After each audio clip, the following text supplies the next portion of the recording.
Students so amenorrhoea last class में हम amenorrhoea types amenorrhoea definition and किस तरीके से अमीनोरिया का काजेस होगा. So what are the aetiological factors. The so many aetiological factors are contributing with the amenorrhea. Amenorrhea means absence of menstruation. So primary amenorrhea, secondary amenorrhea. Primary non pathological, secondary pathological होता है. So primary में अलग से types आता है, secondary में अलग से टाइप्स आता है. सो ओवरी डिफॉल्ट है तो भी अमीनोरिया हो सकता है. ओके, यूट्रोवेजनल आउटफ्लो में ब्लॉकेज है तो भी अमीनोरिया हो सकता है. सो हार्मोनल सिक्रेशन में चेंजेस है तो भी अमीनोरिया हो सकता है. तो so many the reasons are so many reasons behind the amenorrhea. So today we are discuss regarding classical sign. Classical sign भी last class में हमने पढ़ाया था. The classical sign includes the main classical sign is amenorrhea. The amenorrhea. Okay. The female complaints about the amenorrhea. Okay. Female में अमीनोरिया वो period नहीं हुआ इस तरीके से कंप्लेंट बोलेगी वो. ओके, इसका और sign and symptoms depends upon the okay causes के ऊपर डिपेंड होता है. Okay, for example Turner syndrome है. अगर टर्नर सिंड्रोम है तो शॉर्ट स्ट्रक्चर होता है. शॉर्ट स्ट्रेचर मीन्स उसका ग्रोथ कम होता है. Short stature. Okay, loss of secondary sexual character. Loss of secondary sexual character. Okay, secondary sexual character भी लॉस होता है. मतलब means improper development of the breast. Okay, breast improper development होता है. No maturation. Okay, mature भी नहीं होता है.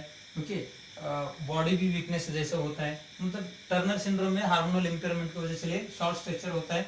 सेकेंडरी सेक्सुअल कैरेक्टर नहीं होता है. सेक्सुअल इंटरेस्ट भी नहीं होता है. ओके, ब्रेस्ट डेवलपमेंट भी नहीं होता है. इस तरीके से साइन एंड सिम्टम्स होता है. इसके अलावा भी डिस्पैरियोनिया भी हो सकता है. Dyspareunia okay means painful sexual activity. Painful sexual activity. Okay, sexual activity में बहुत पेन परसिस्ट करता है फीमेल. सो इस तरीके से भी सिम्पटम्स देख सकते हैं अमीनोरिया में. इनफर्टिलिटी भी हो सकते हैं. इनफर्टिलिटी ओके, अमीनोरिया है, मेंस्ट्रुएशन चल नहीं तो ऑटोमेटिकली इनफर्टिलिटी होता है. The female is unable to give a birth. Infertility. Okay, इस तरीके से साइन एंड सिम्टम्स अमीनोरिया में देखने के लिए मिलता है. The first classical sign of amenorrhoea is amenorrhoea. Females complaints about the she has not having the periods so many days or so many months or so many years. Okay, as well as the sign and symptoms depends upon the underlying causes. If for example female suffer with the Turner syndrome mainly okay missing of the sex hormones. So that's may lead to the short stature, loss of secondary sexual character, loss of sexual interest. Okay, so breast development there is no proper breast development. Okay, infertility, painful sexual activity, that is a dyspareunia. That is called dyspareunia. Okay, these are the what classical sign of amenorrhea. Amenorrhea का इस तरीके से sign and symptoms देखने मिलता है. Okay, then we will discuss regarding the diagnosis of amenorrhoea. किस तरीके से अमीनोरिया का हमने डायग्नोस करते हैं. अमीनोरिया कैसे डायग्नोस कर रहे हैं. तो सबसे पहले हिस्ट्री पूछना है. History is a very important. History regarding the amenorrhoea. Okay, amenorrhoea कब हुआ, लास्ट टाइम कब हुआ था, कितना महीने से नहीं हुआ. नहीं है तो कोई वुमेन को होता भी नहीं. अब वो 18-19 ईयर होता है. सो देर इज नो मेनिस्ट्रुएशन चालू भी नहीं होता है. इसके रिलेटेड हिस्ट्री लेना है. फिजिकल एग्जामिनेशन लेना है. Physical examination mainly pelvic region. Okay, pelvic area का physical examination by inspection, palpation, percussion, auscultation. Inspection okay, palpation करना है. Okay, palpation of the uterus. Okay, any fibroid uterus और smooth uterus. Okay, यानी uterine enlargement, absence of uterus. So uterine examination, physical examination play an important role in the diagnostic evaluation in amenorrhea. Okay, amenorrhea में physical examination भी एक बहुत important चीज़ है. History भी very important है. इसमें history physical examination दोनों बहुत इंपॉर्टेंट है. क्योंकि अमीनोरिया का वो हमने डायग्नोस करने के लिए ये हिस्ट्री फिजिकल एग्जामिनेशन केयरफुली लेना बहुत इंपॉर्टेंट है. ओके, और सेक्सुअल हिस्ट्री भी लेना है. Okay, sexual history of the female. तो पूरा सेक्सुअल हिस्ट्री में सब कुछ हिस्ट्री लेना पड़ेगा. सो sexual history is in another special topic for sexual history. Okay, next main important is FSH. Okay, FSH and LH. Okay, FSH and LH follicle stimulating hormone and luteinizing hormone check करना है. Okay, FSH and LH and prolactin hormone. हमारे body में prolactin hormone, this is a definitive diagnostic evaluation, this is the definitive diagnostic evaluation. This both are very important, FSH and prolactin. Okay, follicle stimulating hormone नहीं है तो मेनिस्ट्रुएशन होता भी नहीं है. Prolactin hormone अगर एक्सेसिव है तो सो prolactinoma, etiology of amenorrhea is prolactinoma, excessive prolactin hormone in the blood, so that inhibit the release of the ovum from the ovary. So prolactin level check करना है. तो main important is UPT check करना है सबसे पहला. History, physical examination के बाद urine pregnancy test, urine pregnancy test, urine pregnancy test. Okay, अगर फीमेल प्रेग्नेंट है, अमीनोरिया है ऐसा सोच के बैठा तो ये अमीनोरिया होता है प्रेगनेंसी में, क्योंकि प्रेगनेंसी है तो अमीनोरिया होता है. तो सबसे पहले urine pregnancy test is a very essential if the female complaints of amenorrhoea. Okay, amenorrhoea करके कोई भी फीमेल पेशेंट आए, सबसे पहला काम है यूरिन प्रेगनेंसी टेस्ट करना है. उसके बाद में इसके बाद में follicle stimulating hormone and prolactin hormone release कर प्रोलैक्टिन हार्मोन, लुटिनाइजिंग हार्मोन का लेवल चेक करना है. So later on this the ultrasonography USG ultrasonography or MRI also play an important role. Ultrasonography and MRI. Okay, so of किसका MRI ultrasonography करना है? Uterus और abdomen, abdomen and pelvic region. Pelvic region का और uterus का, abdomen के and pelvic region का ultrasonography and MRI करना होता है, क्योंकि structural abnormality either absence or presence of uterus है नहीं है, ओके, यानी स्ट्रक्चरल एबनॉर्मलिटी है. ओके, इसके बारे में हम स्टडी करने के लिए अल्ट्रासोनोग्राफी हमारे बहुत इंपॉर्टेंट है. Okay, this plays an important role. Okay, next important चीज चेक करते हैं serum oestrogen level. Oestrogen level for breast development.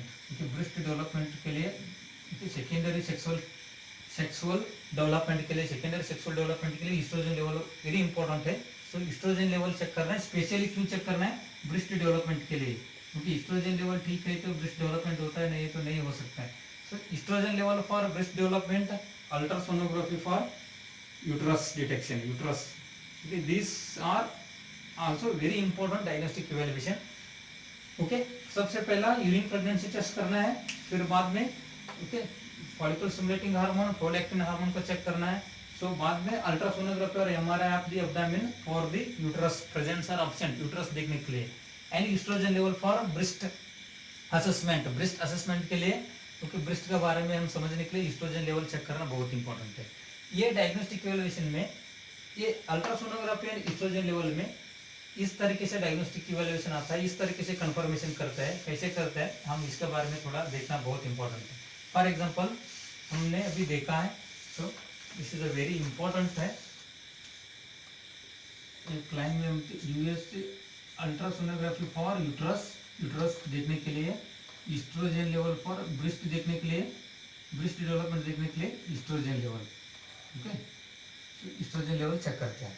Suppose okay female में एडिक्वेट ब्रेस्ट डेवलपमेंट है, ब्रेस्ट डेवलपमेंट ठीक है फीमेल में, तो ब्रेस्ट डेवलपमेंट पॉजिटिव है, यूट्रस नहीं है, यूट्रस एब्सेंट है, फीमेल में यूट्रस एब्सेंट है, मतलब ब्रेस्ट डेवलपमेंट मतलब ईस्ट्रोजन लेवल क्या होगा? नॉर्मल है, नॉर्मल ईस्ट्रोजन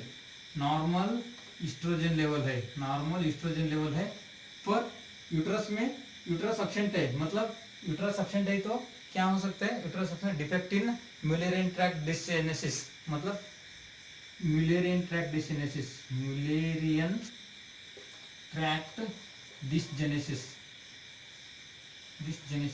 ट्रैक्ट क्या है? ये म्यूलेरियन इज ए प्राइमरी, सबसे पहले जब फीमेल बेबी मदर का ऊंब में होता है, ओके, फीमेल बेबी जब मदर का ऊंब में होता है तब ओके यूट्रस डेवलपमेंट होता है. यूट्रस डेवलपमेंट के लिए म्यूलेरियन डक्ट, ये डक्ट बहुत इंपॉर्टेंट है. ये म्यूलेरियन डक्ट से यूट्रस बनाते हैं, ओके, यूट्रस बनते हैं, वेजाइना बनता है, सर्विक्स बनता है. Okay, vagina uterus cervix Mullerian duct से बनाता है, इट्स वेरी इंपॉर्टेंट है। ओके, अगर अल्ट्रासोनोग्राफी में यूट्रस एब्सेंट है तो म्यूलर ट्रैक डिसजेनेसिस, मतलब बाय बर्थ म्यूलर ट्रैक की जेनेसिस हुआ नहीं है, so that's why uterus absent है। सो दैट इंडिकेट्स, क्या इंडिकेट्स करता है, अगर एक फीमेल में यूट्रस नहीं है अंदर, ओनली ब्रेस्ट डेवलपमेंट है, नॉर्मल एस्ट्रोजन लेवल है, दैट इंडिकेट्स फिनोटाइपिकली फीमेल, और इसको ओके एंड्रोजन इनसेंसिटिव सिंड्रोम बोलते हैं। ओके, दैट इंडिकेट्स अगर ब्रेस्ट डेवलपमेंट नॉर्मल है, यूट्रस नहीं है, okay, insensitive in, that is called androgen insensitive syndrome, androgen insensitive syndrome, androgen insensitive syndrome बोलते हैं इसको, androgen insensitive syndrome।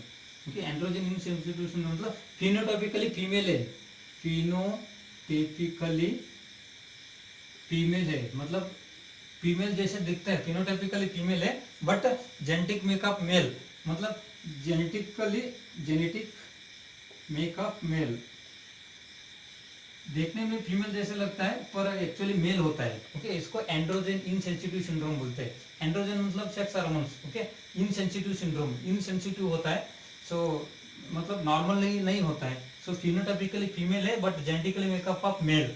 इस तरीके से कंडीशन में ब्रेस्ट डेवलपमेंट होता है, यूट्रस ही नहीं होता है। ओके, ये कंडीशन हो सकता है। अगर ब्रेस्ट ईस्ट्रोजन लेवल नॉर्मल आ गया, ब्रेस्ट डेवलपमेंट बराबर है, मतलब ब्रेस्ट डेवलपमेंट बराबर है तो ईस्ट्रोजन लेवल नॉर्मल आता है, सो यूट्रस नहीं है, so that is a Muller tract dysgenesis होता है। ये कंडीशन किस कौन सा कंडीशन में होता है, androgen insensitive syndrome. Androgen insensitive syndrome मतलब क्या होता है, फिनोटाइपिकली फीमेल रहता है but genetic makeup of male, genetically male जैसा कन्वर्ट होने चालू होता है। So this is the first phase में इस तरीके से आया तो हम इस तरीके से डिटेक्ट करते हैं ब्रेस्ट डेवलपमेंट एंड यूट्रस के बारे में। ओके, अगर सेकेंड फेज के बारे में हम देखा तो,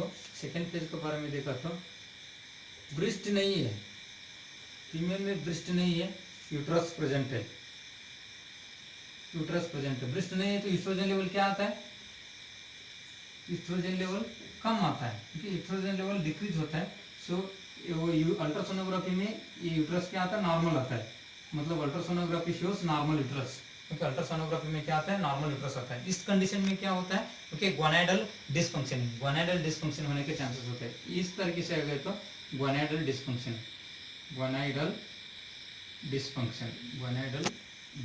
इसको हम क्या बोलते हैं, गोनाइडल डिस्फंक्शन बोलते हैं। गोनाइडल मतलब gonads, male and female gonads, okay, sex glands, sex hormones, okay, dysfunction मतलब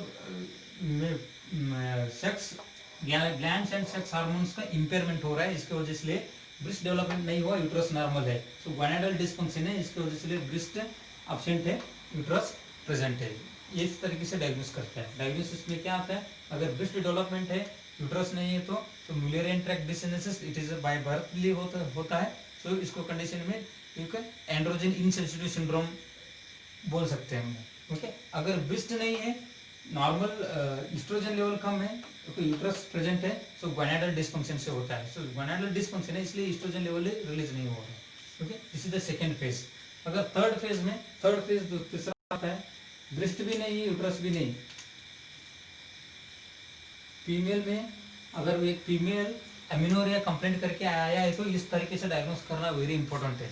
ओके, सो ब्रेस्ट भी नहीं है, यूट्रस भी नहीं, फीमेल में ब्रेस्ट भी नहीं है, यूट्रस भी नहीं, मतलब ब्रेस्ट भी नहीं, यूट्रस भी नहीं है, दैट इज वो तो फीमेल ही नहीं है।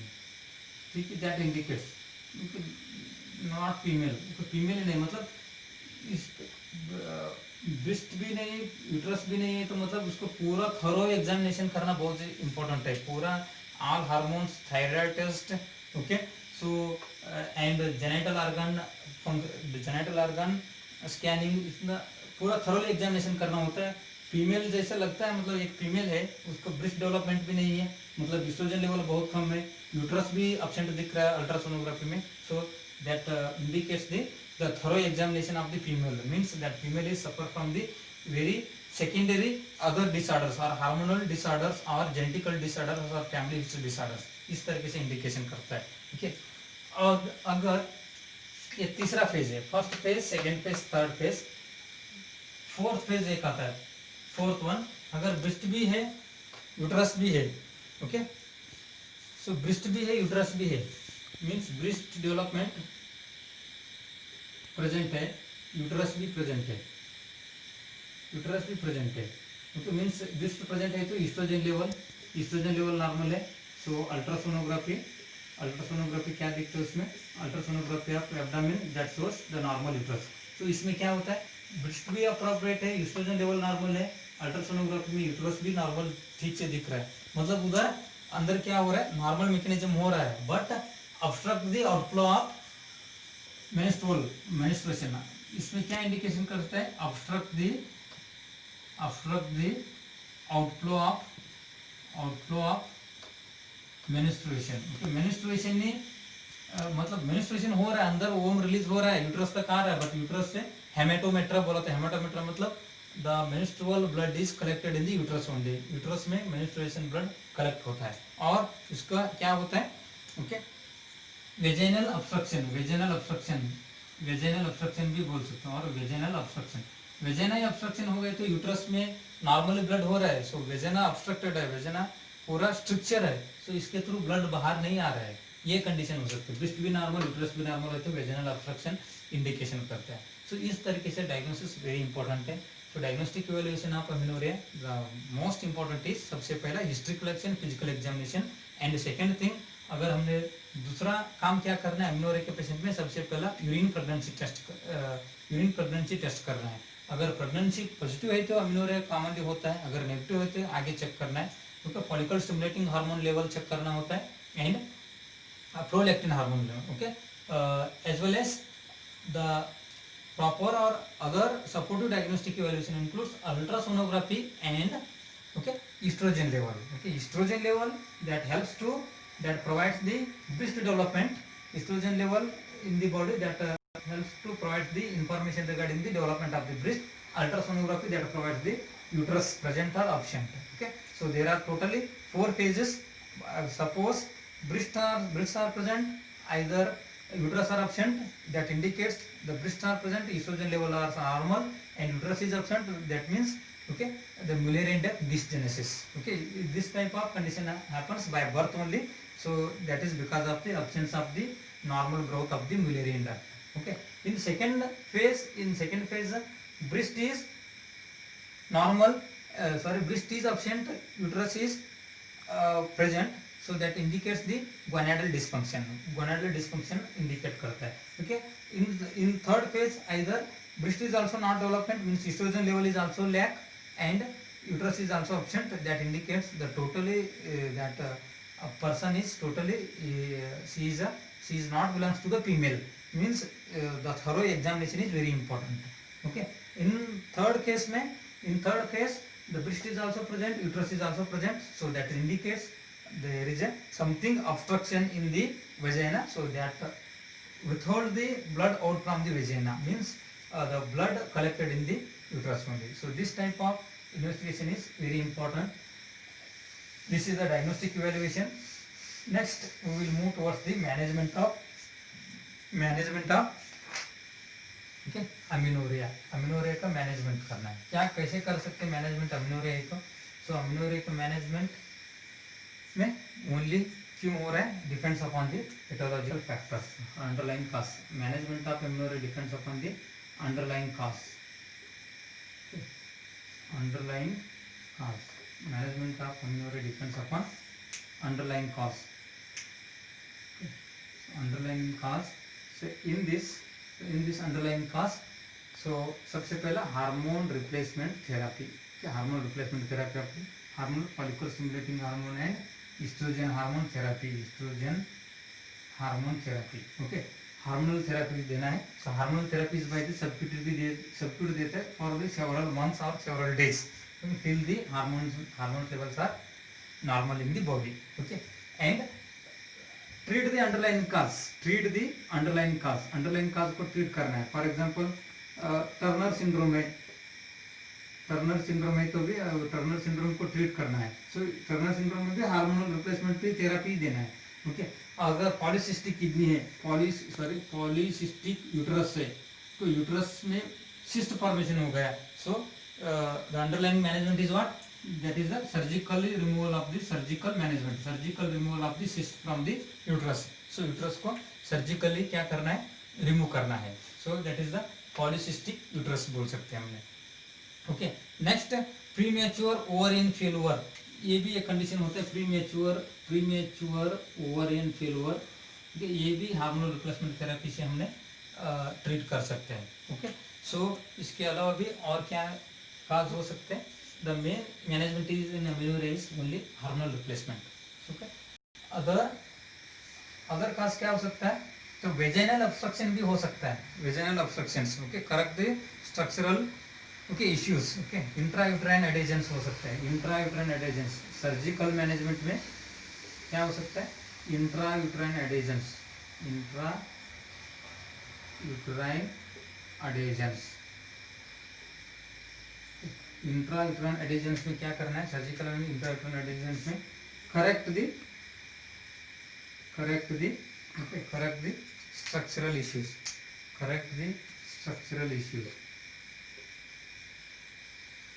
स्ट्रक्चरल इश्यू को करेक्ट करना है. इंट्रायूट्राइन एडेजेंस मतलब यूट्रस भी, okay, for example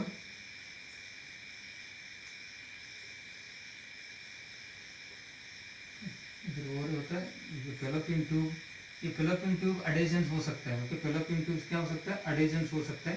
so fallopian tube एडेजेंस है तो स्ट्रक्चरली क्या करना है, डायलेट करना है. ओके, इंट्रायूट्राइन एडेजेंस है तो करेक्ट द स्ट्रक्चरल इश्यूज. और vaginal obstruction है तो so here if suppose the vaginal obstruction is present, so the vaginal obstruction will be removed by the or treated by the surgical management. surgical management में management से vaginal obstruction भी हम treat करना बहुत important है. okay, this is what regarding the management of amenorrhea. okay, amenorrhea का ये management है. by this so the whole amenorrhea topic is completed. amenorrhea, types of amenorrhea, next management, clinical sign and symptoms, and diagnostic evaluation. Diagnostic evaluation of amenorrhea is very important. So 4 phase बोला मैंने, वो phase में क्या क्या करना है वो भी important है. okay, so for your syllabus purposes this amenorrhea is only mentioned in your syllabus. so next dysmenorrhea, next condition आता है dysmenorrhea. so dysmenorrhea मतलब this means pain. Menorrhea means menstruation. okay, so simple definition में बोल के जाऊंगा. so what are the abnormalities of the menstruation? amenorrhea मतलब absence of menstruation. dysmenorrhea मतलब dis मतलब pain, menorrhea मतलब menstruation, pain during menstruation. okay, this is the pain during menstruation, pain in menstruation. okay, कोई female को menstruation का time बहुत pen होता है.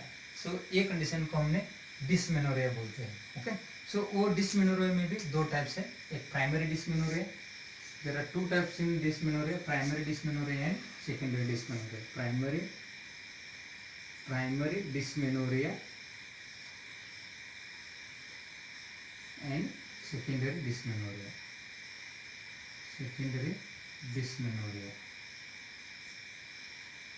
ओके, सो प्राइमरी डिसमेनोरिया क्या होता है, absence of pathology, there is a pain during menstruation. primary मतलब pathology कुछ नहीं होता अंदर, only that causes the pain during menstruation. secondary pathology is the presence of secondary dysmenorrhea, presence of pathological condition होता है पर menstruation का time pen भी होता है. this is the secondary dysmenorrhea. primary dysmenorrhea, secondary dysmenorrhia. so why this primary dysmenorrhea occurs, why this secondary dysmenorrhea occurs, what are the difference between primary and secondary dysmenorrhea, we will discuss in the next class. so in today's class we seen regarding the amenorrhea and dysmenorrhea. okay, we will see in next class with the new topic. thank you very much.